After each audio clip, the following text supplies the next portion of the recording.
दोस्तों, क्या आप जानते हैं कि एक छोटे योद्धा ने भारत की जमीन पर कदम रखा और जल्द ही एक ऐसा साम्राज्य खड़ा किया जिसका असर 300 साल तक रहा। आज हम बात करेंगे मुगल साम्राज्य की, बाबर से लेकर औरंगजेब तक, उनकी जीत, उनकी राजनीति और उनका भारत पर असर। तो चलिए शुरू करते हैं इस रोमांचक इतिहास की यात्रा। जरा सोचिए, साल 1483 मध्य एशिया के उज्बेकिस्तान के फरगना क्षेत्र में एक बच्चा जन्मा। नाम रखा गया जहीरुद्दीन मोहम्मद बाबर। यह बच्चा साधारण नहीं था। इसकी रगों में एक तरफ तैमूर लंग का खून दौड़ रहा था तो दूसरी तरफ चंगेज खान की विरासत। यही बच्चा आगे चलकर भारत में मुगल साम्राज्य की नींव रखने वाला बना। बाबर ने बहुत कम उम्र से ही सत्ता और युद्ध देखा। 1504 में उसने काबुल जीता और 1507 में कंधार पर कब्जा किया। यहीं से उसने बादशाह की उपाधि धारण की। इतिहास में बाबर को एक और पहचान मिली। वह मुबैयान नामक काव्य शैली का जन्मदाता भी था, यानी युद्ध का शौकीन होने के साथ साथ साहित्य और कला का भी प्रेमी। भारत की ओर उसका ध्यान लगातार बना रहा। 1519 से 1526 तक उसने 5 बार भारत पर आक्रमण किया, लेकिन निर्णायक लड़ाई आई 21 अप्रैल 1526 को। पानीपत का मैदान, एक तरफ दिल्ली सल्तनत का अंतिम सुल्तान इब्राहिम लोदी, दूसरी तरफ बाबर। संख्या में बाबर की सेना छोटी थी, लेकिन रणनीति और आधुनिक हथियारों में कहीं आगे। तोपखाने और घुड़सवारों के जोर पर बाबर ने इब्राहिम लोदी को हराया और भारत में मुगल साम्राज्य की नींव रखी। इसके बाद बाबर ने लगातार अपनी स्थिति मजबूत की। 1527 में खानावा की लड़ाई में राणा सांगा को हराया, 1528 में चंदेरी जीता और 1529 में घग्गर की लड़ाई में अफगानों को हराकर अपने राज्य को सुरक्षित किया। यानी सिर्फ 3-4 सालों में बाबर ने यह साबित कर दिया कि वह सिर्फ एक आक्रमणकारी नहीं, बल्कि एक साम्राज्य निर्माता था। और इस तरह उज्बेकिस्तान से निकला एक योद्धा भारत की धरती पर इतिहास की सबसे मजबूत सल्तनतों में से एक मुगल साम्राज्य का संस्थापक बन गया। बाबर का निधन 26 दिसंबर 1530 को आगरा में हुआ। उसकी उम्र उस समय सिर्फ 47 साल थी।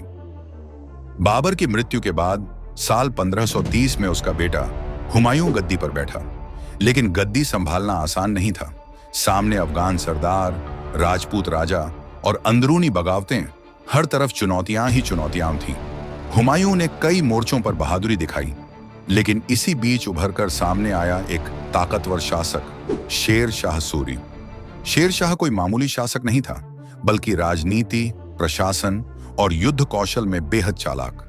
साल 1540 कन्नौज की लड़ाई, यहीं हुमायूं को शेर शाह के हाथों करारी हार मिली।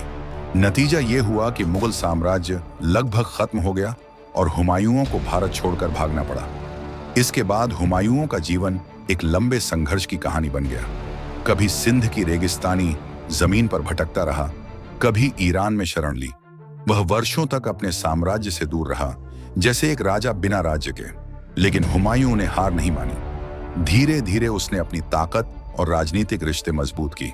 आखिरकार किस्मत ने उसका साथ दिया और साल 1555 में हुमायूं ने दोबारा दिल्ली पर कब्जा कर लिया। यानी 15 साल बाद उसने फिर से मुगल साम्राज्य को जिंदा किया। लेकिन किस्मत ज्यादा देर तक साथ नहीं रही।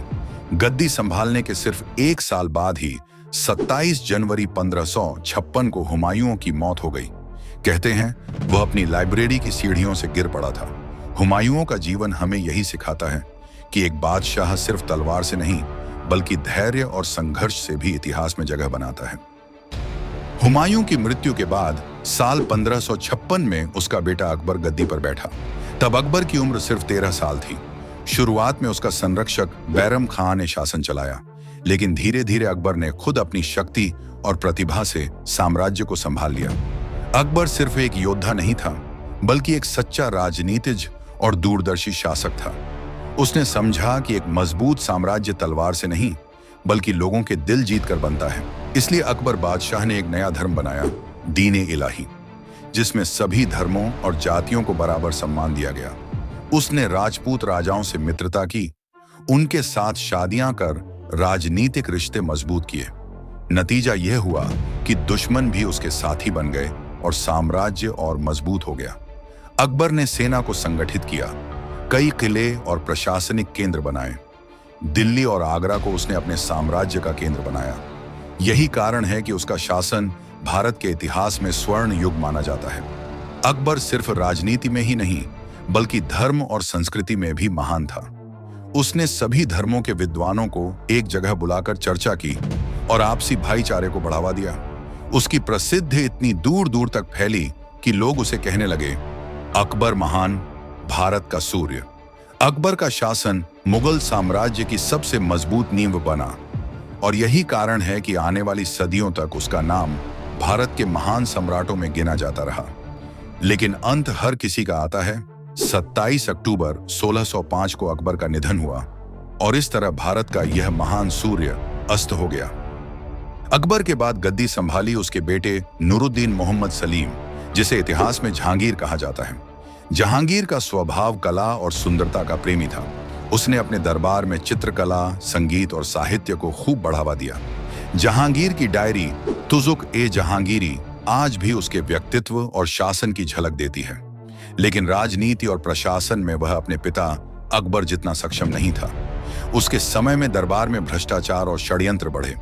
जहांगीर अपनी पत्नी नूरजहां के प्रभाव में रहा और नूरजहां ने कई वर्षों तक शासन की बागडोर अपने हाथों में रखी।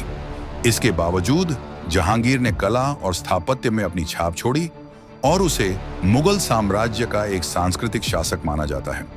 जहांगीर का निधन 28 अक्टूबर 1627 को हुआ। जहांगीर के बाद उसका बेटा शाहजहां गद्दी पर बैठा। शाहजहां का नाम सुनते ही सबसे पहले दिमाग में आता है ताजमहल। उसे इतिहास में शहंशाह-ए-शाहजहां यानी स्थापत्य कला का बादशाह कहा गया। उसका शासन मुगल साम्राज्य का स्वर्ण युग माना जाता है। उसने भव्य इमारतों का निर्माण कराया। दिल्ली का लाल किला, जामा मस्जिद और सबसे अनमोल रत्न आगरा का ताजमहल, जिसे उसने अपनी पत्नी मुमताज महल की याद में बनवाया। ताजमहल दुनिया की सबसे खूबसूरत इमारतों में गिना जाता है, लेकिन इसके निर्माण में भारी खर्च हुआ। इस कारण जनता पर टैक्स का बोझ भी बढ़ा और साम्राज्य की आर्थिक स्थिति धीरे धीरे कमजोर पड़ने लगी। शाहजहां एक महत्वाकांक्षी शासक था, जिसने साम्राज्य को विस्तार भी दिया और कला को भी चरम पर पहुंचाया। लेकिन अंत के दिनों में उसे अपने ही बेटे औरंगजेब ने कैद कर लिया। शाहजहां ने अपने आखिरी साल आगरा के किले में ताजमहल की ओर देखते हुए बिताए। शाहजहां का निधन 22 जनवरी 1666 को हुआ और उसे ताजमहल में ही मुमताज महल के बगल में दफनाया गया। शाहजहां के बाद गद्दी पर आया उसका बेटा औरंगजेब। औरंगजेब को इतिहास में एक सख्त, धार्मिक और कठोर शासक के रूप में जाना जाता है। उसका शासनकाल मुगल साम्राज्य का सबसे लंबा, लगभग 50 साल चला। वह एक सच्चा इस्लामी शासक माना जाता था और उसने संगीत, नृत्य और शराब जैसी चीजों पर पाबंदी लगा दी। का ध्यान स्थापत्य कला या महलों पर कम और युद्धों पर ज्यादा रहा। उसने दक्षिण भारत, दक्कन तक अपने साम्राज्य को फैलाने की कोशिश की, लेकिन इन लगातार युद्धों में बहुत धन खर्च हुआ और साम्राज्य की आर्थिक स्थिति डगमगाने लगी। उसके शासनकाल में मराठों और राजपूतों ने कड़ा विरोध किया। विशेषकर शिवाजी महाराज और उनकी सेना ने औरंगजेब की नाक में दम कर दिया। ये लगातार युद्ध मुगल साम्राज्य के लिए भारी साबित हुए। औरंगजेब व्यक्तिगत जीवन में सादा था। वह तंबू में रहता, अपने हाथ से कुरान की नकल करता और उसी से खर्च चलाता।